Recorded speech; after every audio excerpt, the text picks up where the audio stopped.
puno. Parang ano, pinutol.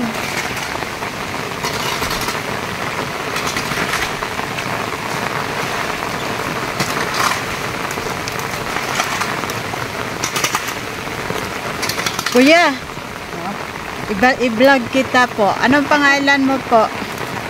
Ray po, adyo. Ray, tagapaglinis kayo po dito? Opo, gardener po. Gardener po? Opo, yung mga laman.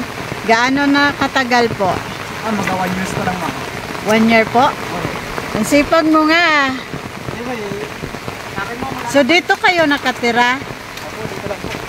Lapit lang naman po. Malakas kagabi, di ba? Oo. Mahina lang yung ambon, ma'am. Pero yung...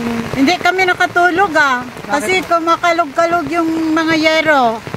At saka parang may yero na natuklap kagabi. Meron po siguro. Ay, meron pa puno doon na tumba, di ba? Be? Tingnan natin kung anong nangyari. Ngayon ba lang ito nangyari dito? Opo, ngayon na po talaga. Di ba Hortz Hotel at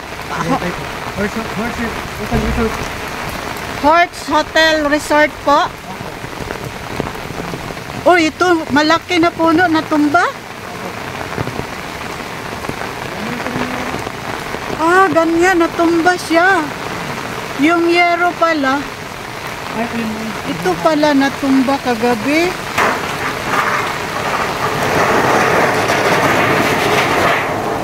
So ganyan. Pero wala nang bagyo. Kuya, wala nang bagyo. Baka may sumusunod pang dalawa, ma'am, kasi may dalawa pang bagyo na, no? Papasok. Pilipinas din naman yun, ma'am. Oh, sayang naman ang puno, no? Natumba, oh. Sige, kuya, ang sipag mo, nagpaulan ka? Kaya lang, ma'am, maniligo naman po ako.